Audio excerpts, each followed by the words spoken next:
Magandang araw po sa inyong lahat. Narito po ang pinakabagong update natin sa lagay ng panahon sa ating bansa ngayong Miyerkules ika-12 ng Pebrero taong 2025. Impluwensya ng amihan. Ang amihan ay patuloy na nakakaapekto sa buong bansa, lalo na sa mga lugar na nasa silangan.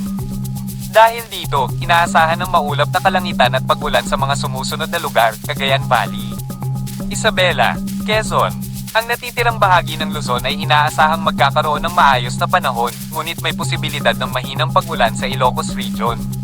Visayas, ang Eastern Visayas ay inaasahang magkakaroon ng maulan na panahon dahil sa amihan. Ang natitirang bahagi ng Visayas ay inaasahang magkakaroon ng maaliwalas na panahon. Palawan, patuloy ang pag-ulan sa Puerto Princesa at Kalayaan Islands dahil sa isang LPA. May posibilidad ng pagbaha at pagguho ng lupa dahil sa patuloy na pag-ulan. Pakiusap, mag-ingat po tayo. Ang LPA na ito ay unti-unting lumalabas na sa ating bansa. Mindanao, inaasahang maulan sa Caraga at Davao dahil sa shear line na dala ng paglakas ng amihan. Ang natitirang bahagi ng Mindanao ay inaasahang magkakaroon ng maaliwalas na panahon. Update sa LPA, ang LPA sa silangang bahagi ng bansa ay tuluyan ng nawala. May isa pang LPA sa Palawan na lumalakas pa at nagdudulot ng pag-ulan. Mag-ingat po tayo sa posibleng pagbaha at pagguho ng lupa.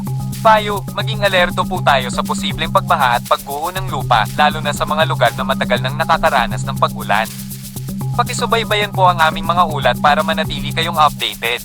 Pakisubscribe po ang aming YouTube channel para sa mga notification sa mga bagong ulat. Maraming salamat po.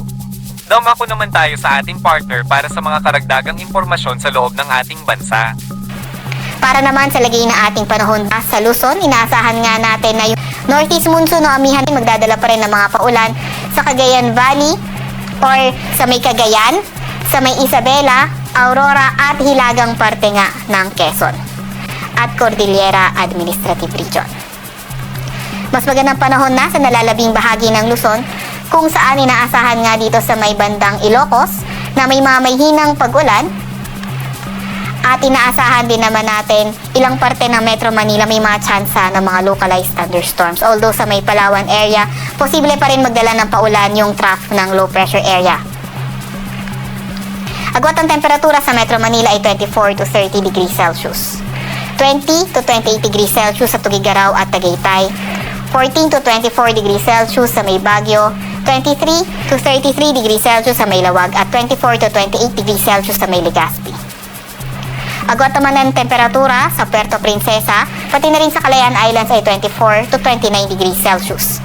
Para naman sa lagay ng panahon sa may Visayas at Mindanao, asahan nga natin posible pa rin maging maulan sa may Eastern Visayas, Caraga at Davao Region.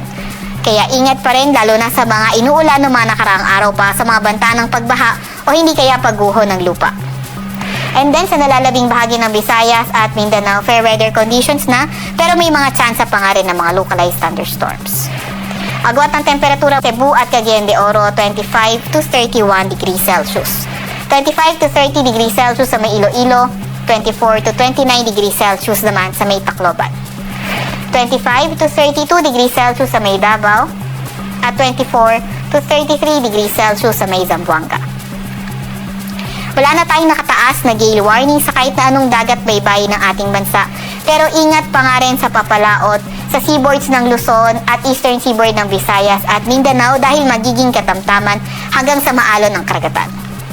Para naman sa 3-day weather outlook ng mga pangunahin nating syudad, inaasahan natin Metro Manila at Legazpi, fair weather conditions na Tuesday to Saturday. And kabilang na ang Baguio City, pero sa Metro Manila at Legazpi may mga tsansa ng mga localized thunderstorms at mahinang pag-ulan naman sa may Baguio.